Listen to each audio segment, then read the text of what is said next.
말씀이 귀에 들리는 것이 얼마나 중요한지 몰라요. 여러분, 우리가 알고 있는 베드로가 어떤 사람입니까? 대단한 신앙 고백을 한 사람입니다. 여러분, 베드로의 신앙 고백이 무엇이 있습니까? 주는 그리스도시요 살아계신 하나님의 아들이다. 이 고백도 대단하지만요, 이 고백을 하기 전에 더 위대한 고백을 합니다. 요한복음에 보면요, 예수님이 오병이어의 기적, 물고기 2마리와 떡 5개로 남자만 5,000명을 먹이는 놀라운 이적을 행하고 난 뒤에 생명의 떡이다 라고 자신을 소개합니다. 사람들이 이해를 하지 못했어요. 아니, 그러면 예수님을 뜯어 먹어야 된단 말인가? 헷갈리기 시작했습니다. 그리고 많은 사람들이 예수님을 떠났다고 성경은 기록하고 있습니다. 그때 주님이 물어요, 제자들한테. 너희도 나를 떠나려고 하느냐? 그러자 베드로가 이런 멋진 말을 합니다. 영생의 말씀이 여기 있사오니 우리가 누구에게 가오리까? 여러분, 대단한 고백이에요. 베드로는 주님이 영생의 말씀을 가진 분을 알았다는 거예요. 사람들은 떠나가는데 끝까지 믿음을 지킨 분입니다. 6월절 만찬 때 예수님이 너희들이 나를 떠날 것이다 라고 이야기하자 또 베드로가 놀라운 말을 합니다. 내가 주와 함께 오게도 가겠고 죽는 데라도 가기를 각오하였나이다. 무슨 말입니까? 감옥도 가고 같이 죽겠다는 거예요. 여러분, 베드로는 정말 예수님을 위해서 그렇게 살고 싶었습니다. 주님을 위해서 죽고 싶었습니다. 오늘 이렇게 예배드리는 우리들도 주님을 위해서 이렇게 살겠다라고 결단합니다. 말씀 듣고 은혜 받고 난 뒤에 우리가 짧게 기도할 때 주님 이렇게 살게 하여 주시옵소서 간절히 기도합니다. 여러분, 이때 여러분의 기도는 진심이죠. 진심입니다. 오늘 예배드리고 찬양하면서 헌금하고 또 기도하면서 드리는 모든 건 진심입니다. 근데요, 현실이라는 커다란 벽을 만나면 갈등하고 넘어질 때가 많습니다. 오늘 본문에 예수님을 3번씩이나 모른다고 부인한 베드로를 향해 돌을 던질 사람이 누가 있겠습니까? 아마 우리들도 그 당시로 돌아간다면 베드로처럼 부인하고 다른 제자들처럼 도망쳤을 것입니다. 여러분, 사람은요, 위기를 만나면 본능적으로 자기 아닌 말을 생각합니다. 여러분, 지금 한번 보십시오. 예수님 붙잡히던 그 당시를 보십시오. 군병들이 쳐들어왔습니다. 험악한 분위기입니다. 더 놀라운 것은 예수님이 무기력하다는 거예요. 무리를 걸으시고 오병이의 기적을 행하시고 성전에서 채찍으로 장사하는 사람들 쫓아내셨던 그런 예수님 모습이 보이지 않아요. 마치 죄를 지은 사람처럼, 체념한 사람처럼 순수히 끌려갑니다. 제자들이 얼마나 당황했을까요? 한마디 하셔야 되는데.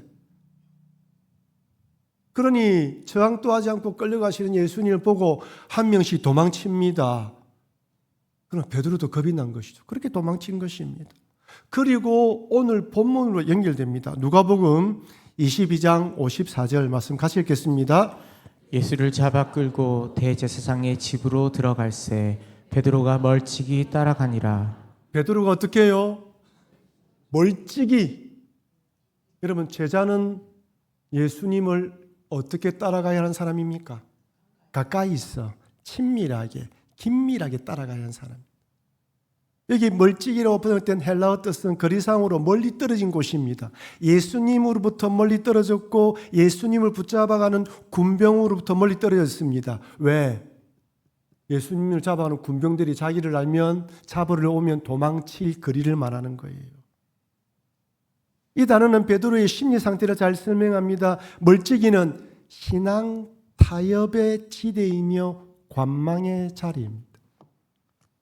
예수님께 더 깊이 감리하고 싶지 않는 적당한 안전거리예요. 깊이 들어가지 마라. 예수님께 가까이 하면 붙잡힐 수가 있다라고 생각하며 거리를 두고 있습니다. 한 교회에 새 가족이 등록을 했습니다. 목사님이 접견을 하면서 남편은 교회 다니는 걸 반대하지 않습니까? 라고 물으니까 그 여자분이 말하기를 남편이 교회 가는 걸 허락했습니다. 그런데 한 가지 단서를 달았습니다. 깊이 빠지지 마라. 여러분, 질문 드립니다. 과연 신앙 생활의 거리 조절이 가능할까요? 예수님과 우리 사이에 항상 어느 정도 거리를 유지해야 합니까? 기도 응답 받는 일에는 가까이 하고 십자가 지는 일에는 멀리 하고 주님께 사랑받는 일에는 가까이 가고 사명을 감당하는 일에는 멀리 가야 됩니까? 떨어져야 합니까? 지난 3월 21일 서울 광화문에서 BTS 공연이 있었습니다. 뉴스를 보니까 공연장 앞자리를 차지하기 위해서 미리 노숙을 하고 장에 이 전쟁을 벌였다라는 뉴스가 있더군요. 또 통계를 보니까요, 저 멀리 남미에서 유럽에서 그 공연을 보기 위해서 비싼 비행기 표를 물고 돈을 내고 찾아오는 사람들도 있었다고 합니다.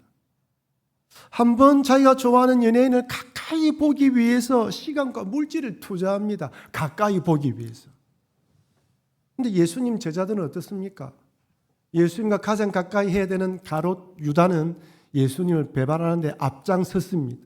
지난주에 앞장선 베드로, 여러분들을 살펴보았습니다. 오늘 예수님을 지켜야 할 수제자 베드로는 멀찍이 떨어집니다. 다른 제자들은 도망쳤습니다. 예수님이 가장 도움이 필요할 그 자리에 아무도 없습니다. 신앙생활할 때 예수님과 절대로 거리를 두면 안 됩니다. 긴밀하게 친밀하게 가까이 해야 됩니다. 나한테 위로가 되고 내 좋을 때는 가까이 하고 주님이 필요할 때 멀찍이 하는 사람들이 너무 많아요. 그렇다면 여러분들은 지금 예수님과의 거리는 어떻습니까? 베드로처럼 멀찍이 떨어져 있지는 않습니까? 아니면 친밀하고 긴밀하게 가까이 하고 계십니까? 오늘 말씀을 통해 나와 예수님 거리는 어디인지 한번 점검해 보십시오. 우리는 다음 주 한 주간 월요일부터 금요일까지 고난주간 저녁 기도회를 가지면서 저는 누가복음의 예수님의 십자가의 길을 따라가면서 말씀을 전하려고 합니다. 금요일 날에는 정사 예배를 드리면서 성찬신과 함께 은혜를 나누려고 합니다. 여러분 일주일에 한 번, 우리 1년에 2번 특별 저녁 기도를 가집니다. 바쁘고 힘들지만 함께 모여서 주님의 십자가 묵상을, 고난을 묵상하면서 주님과 가까이 하시면서 친밀히 하시면서 또 주님의 사랑을, 십자가 은혜를 깊이 경험하시는 여러분과 제가 되길 바랍니다. 그렇다면 여러분, 왜 베드로는 도망치지 않고 멀찍이 예수님을 따라갔던 것일까요? 스승에 대한 연민일까요? 미안하고 죄송해서 그럴까요? 그렇게 하면 안 되는데 도망치기 미안해서 다른 제자는 도망치지만 자기는 그런 것일까요? 아니면 혹시나 하는 기대를 가진 것은 아닐까요? 저렇게 무기력하게 잡혀가지만 마지막 순간에 하나님의 아들로 메시아로 등극하셔서 로마 군병들과 적 군병들을 무너뜨리고 하나님 나라가 임하는 것은 아닐까? 그때 가장 가까이 있던 내가 한 자리를 차지해야지. 이런 마음으로 따라간 것은 아닐까요? 그런데 따라가면 따라갈수록 자신의 기대가 사라지는 걸 경험합니다. 무기력하게 잡혀갔던 예수님은 무기력하게 시문을 받고 아무런 능력을 행하지 않습니다. 여러분, 멀찍이 떨어졌던 베드로가요, 그 다음 어디로 갑니까? 오늘 본문에 보면 이렇게 되어 있습니다. 누가복음 22장 55절 56절 같이 읽겠습니다. 사람들이 뜰 가운데 불을 피우고 함께 앉았는지라. 베드로도 그 가운데 앉았더니 한 여종이 베드로의 불빛을 향하여 앉은 것을 보고 주목하여 이르되 이 사람도 그와 함께 있었느니라 하니. 여기 보십시오. 사람들이 뜰 가운데 불을 피웠습니다. 여기 앉아있는 사람들은 예수님을 따르는 사람들입니까? 예수님의 적대적인 사람입니까? 적대적인 사람이에요. 이 사람들은요, 예수님을 좋아하지 않는 사람들입니다. 대제사장 뜰에 모여서 어떻게 하면 예수님을 잡아갈까라고 고민한 사람들입니다. 멀찍이 떨어졌던 베드로가 어디에 있습니까? 적들과 같이 예수님을 대적하는 사람들 옆에 끼어 있습니다. 여기 이 자리는 그냥 성경에서 의도적으로 그냥 베드로가 거기 있다라고 말하는 것이 아닙니다. 뭘 이야기하고 있습니까? 멀찍이 떨어지면 결국 대적하는 자리까지 앉게 된다는 거예요. 부인하는 자리까지 앉게 된다는 것입니다.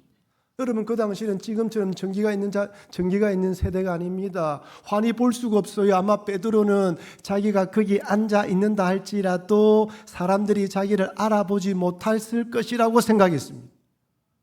그런데 어둠이 어둠 가운데 불빛이 잠시 비치는 사이에 여종이 베드로의 얼굴을 알아보았습니다. 여러분, 여종이 베드로를 알아보면서 그 바라보면서 너 베드로가 아니냐고 이야기했을 때 어떤 의도를 가지고 베드로를 잡으려고 그렇게 이야기했을까요?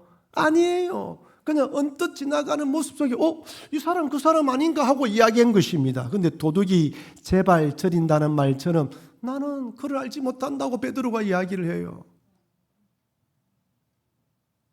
그냥 말 없는, 그냥 한 번 던진 이야기인데 깜짝 놀란 것입니다. 자기를 알아볼까 싶어서. 이제 부인합니다. 주는 그리스도요 살아계신 하나님의 아들이다, 영생의 말씀이라 고백했던 베드로가 나는 모른다라고 이야기를 합니다.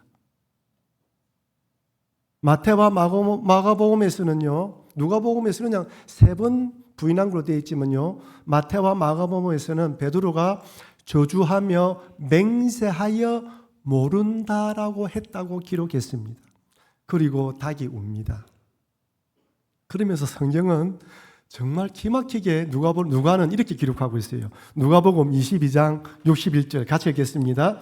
주께서 돌이켜 베드로를 보시니 베드로가 주의 말씀 곧 오늘 닭 울기 전에 내가 3번 나를 부인하리라 하심이 생각나서. 여기서 보면 주님이 돌이켜 되어 있지요. 지금 주님은 저 안뜰에서 신문을 받고 있고 베드로는 바깥뜰에서 있습니다. 거리가 얼마 떨어진지 몰라요. 근데 주께서 돌이켜라고 되어 있는 이 돌이켜라는 헬라어는요, 의도적으로 거기에 몸을 돌려서 베드로 쪽을 향하는 것을 말합니다. 주님은 베드로가 따라오는 것을 몰랐습니까? 알았습니까? 알았습니다. 베드로가 거기 있는 걸 알았어요. 그리고 베드로가 부인하자 그리고 몸을 돌려서 베드로를 보십니다. 여기 주목하다라는 이 단어는요, 스쳐 지나가며 보는 것이 아니라 그 사람의 내면을 꿰뚫어 보듯 주목하며 응시하는 거예요. 그냥 한번 측조하다 보는 게 아닙니다. 베드로가 있는 것을 보고 베드로를 향하여 눈을 돌린 것입니다. 이때 주님의 시선은 어떤 시선일까요? 베드로를 비난하며 정죄의 시선일까요? 오기도 간다더만은 비아냥거리는 시선일까요? 왜 나를 모른다고 3번씩이나 부인했냐라며 몰아붙이는 형사의 날카로운 눈빛일까요? 아닙니다. 그렇게 도망치고 부인하는 베드로를 긍휼히 여기고 불쌍히 여기는 눈빛입니다. 이렇게 멀찍이 떨어져 있음에도 여전히 베드로를 사랑하는 예수님의 시선이에요. 베드로는 예수님과 눈이 마주치자 단번에 예수님의 마음을 알았습니다. 우리는 눈을 보면 압니다. 사랑하는 사람과 좋아하는 사람 눈을 보면 불꽃이 튀입니다. 그지요? 사랑이 보여요. 우리 눈을 보면 압니다. 어떤 마음으로 나를 쳐다보는지, 어떤 시선으로 쳐다보는지 압니다. 베드로는 그 멀리 있었지만 주님의 시선이 자기에게 닿는 순간 주님이 나를 사랑하시는구나. 베드로가 눈물을 흘리기 시작합니다. 통곡합니다. 이것밖에 되지 않는 자신에 대한 실망의 눈물입니다. 그렇게 자신만만하게 큰 소리를 쳤는데 나라는 존재가 이것밖에 안 되는구나라는 자기 자신의 완전한 파산 선언의 눈물이에요. 여러분, 우리가 믿음이 대단한 것처럼 보이지만요, 그렇지 않습니다. 작은 것에도 넘어질 때가 많아요. 믿음 좋은 사람처럼 기도하고 찬양하지만요, 돌변할 때가 많아요. 돌변하면 그렇게 신앙 좋은 모습은 온데간데 없습니다. 후회할 말을 쏟아내며 주워 담을 수 없는 상처를 퍼붓습니다. 이런 나 자신을 보면요, 나중에 한심스러워요. 이것밖에 안 되는가? 베드로 이야기가 남의 이야기가 아니에요. 우리의 이야기입니다. 그런데 여러분, 이것이 우리의 본 모습입니다. 내가 괜찮은 사람처럼 생각하지만 절대로 그렇지 않습니다.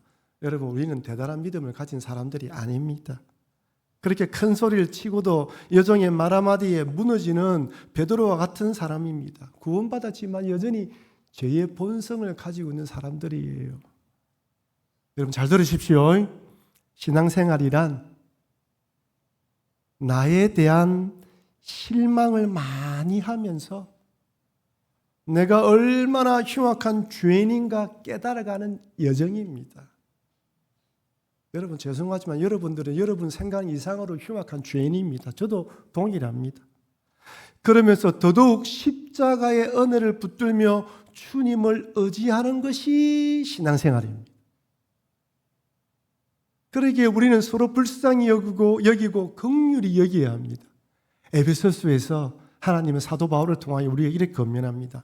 에베소서 4장 32절 말씀을 우리 같이 읽도록 하겠습니다. 서로 친절하게 하며 불쌍히 여기며 서로 용서하기를 하나님이 그리스도 안에서 너희를 용서하심과 같이 하라. 에베소서에서 친절하게 하며 불쌍히 여기라고 합니다. 왜? 니나 내나 똑같이 불쌍히 여김을 받는 존재라는 것입니다. 용서와 자비와 긍휼히 여김은요, 받은 은혜로 통하여 내가 어떤 자인가를 깨달은 사람이 할 수 있는 행동입니다. 은혜를 많은 받은 사람이, 긍휼함을 많이 받은 사람이 긍휼함을 베풀 수 있습니다. 이것이 바로 성도의 자세입니다. 근데 어떤 사람을 보면요, 자기는 전혀 문제가 없는 사람이냐 비난하고 비판할 수 있습니다. 그 말을 들어보면 틀린 말은 아닙니다.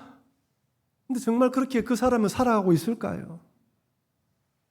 그렇지 않습니다. 그래서 예수님은 산상수훈에서 비난하고 비판하는 사람에 대해서 이렇게 권면합니다. 마태복음 7장 우리 3절에서 5절 말씀을 같이 읽겠습니다. 어찌하여 형제의 눈 속에 있는 티는 보고 내 눈 속에 있는 들보는 깨닫지 못하느냐. 보라, 내 눈 속에 들보가 있는데 어찌하여 형제에게 말하기를 나로 네 눈 속에 있는 티를 빼게 하라 하겠느냐. 외식하는 자여, 먼저 내 눈 속에서 들보를 빼어라. 그 후에야 밝히 보고 형제의 눈 속에서 티를 빼리라. 여러분, 우리 다 들보를 가지고 있는 사람들이에요. 나는 티가 가진 사람이 아닙니다. 우린 들보를 가지고 있는 사람입니다. 그래서 서로를 불쌍히 여기고 긍휼히 여기고 용서해야 됩니다. 우리 좌우에 계신 분들에게 서로 불쌍히 여깁시다. 인사할까요? 네, 서로 긍휼히 여기셔야 됩니다. 다 비슷한 존재들이란 것이죠. 자, 그렇다면요, 그렇게 눈물을 쏟아낸 베드로가 얼마나 후회했을까요? 후회했겠지요. 아이고, 내가 이거밖에 안 되는구나. 말만 앞서는 사람이구나. 자신이 얼마나 미웠겠습니까? 이런 위선적인 자기 자신을 자기 스스로 받아줄 수 있겠습니까? 오게도 죽는데도 따라가겠다 했으니 이제 베드로도 가룟 유다처럼 자살로 삶을 마감해야 될 것 같습니다. 그런데 베드로는요, 그렇게 죽지 않아요. 남자로서 배짱이 없고 책임감이 없어서 용기가 없어서 그런 것일까요? 아닙니다. 베드로는요, 예수님의 말씀이 떠올랐습니다. 여러분, 이것이 중요합니다. 하나님은요, 하나님의 성도들에게 절망의 시간, 실패의 자리, 낭망의 자리에서도 하나님 말씀을 주십니다. 우리는 그 말씀을 부여잡고 다시 일어서야 되는 것입니다. 그렇게 세 번 예수님을 모른다고 부인하고 예수님과 눈이 딱 마주치자 닭이 울기 전에 3번 나를 부인할 것이다 라는 말씀이 떠올랐어요. 주님 말씀이 떠올랐습니다. 그 말씀만 떠올랐을까요? 그리고 이 말씀도 떠올랐을 것입니다. 누가복음 22장 31절 32절 우리 같이 한번 읽어보겠습니다. 시몬아 시몬아 보라, 사탄이 너를 밀가부리듯 하려고 요구하였으나 그러나 내가 너를 위하여 내 믿음이 떨어지지 않기를 기도하였노니 너는 돌이킨 후에 내 형제를 굳게 하라. 아마 베드로는 이 말씀이 떠올랐을 거예요. 내 믿음이 떨어지지 않기를 기도하고 있다. 누가요? 주님이. 내가 이렇게 실패할 수밖에 없는 인생인데 주님이 알고 나를 위해서 기도하고 있구나. 여러분, 우리는 우리의 힘과 능력으로 믿음을 지키고 유지할 수 없습니다. 이걸 인정해야 기도가 되는 거예요. 이걸 인정해야 주님이 나를 위해서 기도하고 있고 내가 기도함으로 살아갈 수 있구나라고 살아갈 수 있습니다. 우리는 주님의 중보기도 때문에 믿음을 지킬 수 있습니다. 주님 말씀이 떠오를 때 그 말씀이 우리에게 생명을 부여합니다. 살아갈 길과 방향을 제시합니다. 베드로는 돌이킨 후에 내 형제를 굳게 하라 라고 하신 이 말씀을 떠올렸을 것입니다. 여러분, 놀라운 건 여기 돌이킨 후에 내 형제를 굳게 하라 할 때 이 돌이키다는 말이 61절에 주께서 돌이켜서 베드로를 보았다 할 때 그 돌이키다는 헬라 같은 말이에요. 주님이 의도적으로 방향을 틀어 돌이켰던 것처럼 너도 이제 후회의 자리에서 돌이켜서 사명의 자리로 가라는 것입니다. 베드로는 이 예수님 말씀을 떠올리면서 돌이켰다는 걸 깨달은 것이죠. 그렇습니다. 실패한 사람이 해야 할 일은 주님의 말씀을 기억하고 돌이키는 것입니다. 부끄럽고 창피한 자리에서라도 우리가 해야 할 것은 주님 말씀으로 힘을 얻고 돌아서는 것입니다. 이것이 참된 회개입니다. 나의 잘못을 회개하고 믿음의 반석이 되어서 자기처럼 실패하고 넘어진 다른 형제 자매들을 일으켜 세워야 합니다. 여러분, 베드로만 도망쳤습니까? 다른 제자 다 도망쳤어요. 다 부끄러운 사람들입니다. 우리 다 똑같은 사람들입니다. 우리는 서로가 서로를 격려하고 붙들어주면서 같이 믿음을 굳세게 만들어야 됩니다. 남이 쓰러지는 걸 보면 어이구 또 쓰러진 내가 아니라 어이구 저 사람은 도와야 되겠다. 손을 잡아주고 일으켜 당겨주고 격려하고 힘을 내도록 하는 것이 주님이 원하시는 것입니다. 이런 베드로가 해야 할 일은 다른 형제들을 굳게 하는 것입니다. 회개란 단지 이런 죄를 지었습니다로 끝내는 것이 아니라 그 자리에서 돌이켜서 주님이 원하시는 사명을 끝까지 감당하는 것입니다. 저는 몇 주간의 회개에 관한 말씀을 전하면서 여러분들에게 이 회개가 부정적이고 부끄럽고 나의 죄를 들춰내려는 의도가 아니라 이것밖에 되지 않는 나를 돌이켜서 은혜로 살아가게 만드는 하나님의 방법이다. 하나님의 은혜라는 걸 강조했습니다. 그리고 회개는 예수님 믿을 때 한번 끝나는 것이 아니라 죽을 때까지 평생 회개하며 살아가야 된다. 그리고 오늘 결론적으로 회개는 후회하는 것이 아니라 사명의 자리로 서서 사명을 감당하는 것이라고 말씀드리는 것입니다. 그러니 올 한 해 동안 부름의 상을 위하여 달려가면서 때론 실패하고 넘어져서 좌절도 경험하겠지만 이때라도 후회하지 마시고 주님 말씀을 붙드시고 다시 사명의 길을 걸어가시는 여러분과 제가 되길 주의 이름으로 축원합니다. 자, 그렇다면 이제부터 눈물 흘리며 뛰쳐나갔던 베드로를 예수님이 어떻게 회복시킨지 봅시다. 예수 십자가에 달려 돌아가신 예수님이 사흘 만에 부활합니다. 그리고 제자들을 만났습니다. 제자들이 무슨 참 낯짝이 있어서 주님을 보겠습니까? 다시 갈릴리로 물고기를 잡으러 갔습니다. 주님이 이런 제자들을 찾아갑니다. 요한복음 21장에 보면 부활하신 주님은 갈릴리에서 고기를 잡고 있는 제자들을 찾아오는데요. 그때 제자들은 밤새 물고기를 잡았으나 한 마리로 잡지 못했습니다. 그리고 주님이 숯불에 떡과 생선을 준비하십니다. 요한복음 21장 이렇게 말씀합니다. 21장 9절 말씀을 우리 같이 한번 읽겠습니다. 육지에 올라보니 숯불이 있는데 그 위에 생선이 놓였고 떡도 있더라. 만약에 주님이 우리 한국 사람의 정서를 가지고 있다면 여기 생선이 놓였고 떡과 삼계탕도 있었다. 그죠? 베드로를 지금 회복시키기 위한 과정이 있습니다. 예수님이 밤새 수고한 제자들을 위해서 음식을 준비했습니다. 부활을 목격했지만 미안해하고 죄송스러운 제자들을 주님 먼저 찾아갔습니다.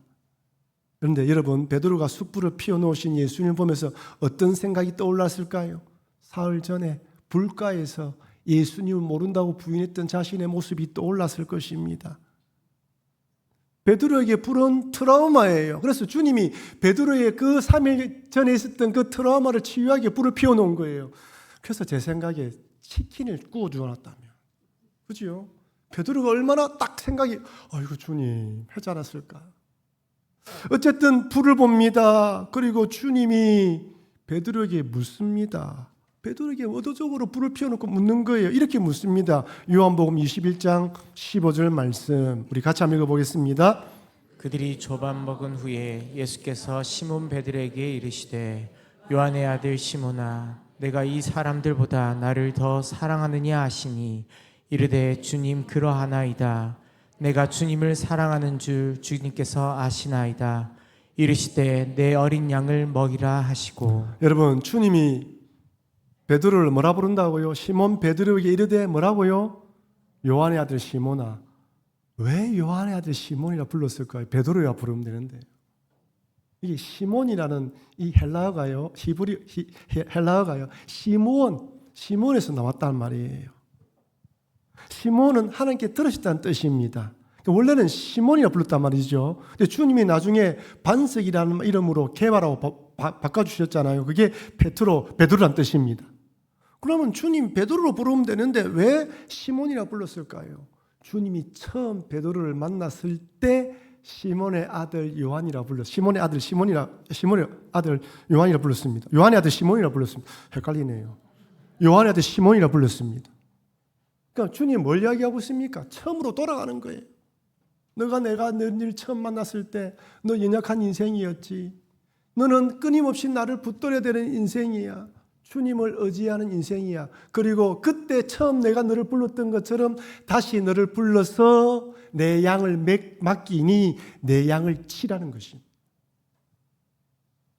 사랑하는 성도 여러분, 베드로는 오게도 죽는 곳에도 가겠다라고 큰 소리를 쳤지만 3번씩이나 부인합니다. 예수님으로부터 멀찍이 떨어졌던 베드로는 사람들 틈에 섞이고 결국 예수님을 모른다고 부인합니다. 신앙은 멀찍이 떨어지는 것이 아니라 주께 가까이 밀착하는 것입니다. 이것이 우리의 믿음을 지키는 가장 확실한 길임을 믿으시길 바랍니다. 그렇게 예수님을 분했던 베드로는 예수님과 시선이 마주치고 예수님 말씀이 떠올라서 통곡합니다. 여러분, 우리 중 누가 이 베드로를 향해 돌을 던질 사람이 누가 있겠습니까? 우리 다 연약한 죄인들입니다. 우리 서로 긍휼히 여기고 용서하며 사랑하시기를 바랍니다. 그리고 또한 그렇게 예수님을 부인하고 도망쳤던 베드로를 예수님 찾아오셔서 다시 사명의 자리로 부르십니다. 참된 회개는 후회로 끝나지 않고 넘어진 자리에서 다시 일어나 주님 맡기신 사명의 자리로 돌아가는 것이라는 것을 잊지 마시고 이렇게 회개하시면서 남은 인생을 맡겨진 사명을 잘 감당하시는 여러분과 제가 되길 주의 이름으로 축원합니다. 우리 받은 말씀을 기억하며 여러분 지난 시간 동안 들었던 말씀을 한번 정리해 보십시오. 세례 요한의 회개, 예수님의 회개, 가룟 유다의 후회, 그리고 오늘 베드로의 회개. 주님 주신 말씀을 가슴에 품고 하나님 아버지 매일매일 회개하며 거룩한 신앙인이 되게 하여 주시옵소서. 회개하며 살아갈 수밖에 없지만 회개하고 사명의 자리로 서서 주님 사명을 끝까지 잘 감당하게 하여 주시옵소서. 이런 마음을 가지고 우리 다 함께 동성으로 한번 결단하며 기도하며 나아가도록 하겠습니다.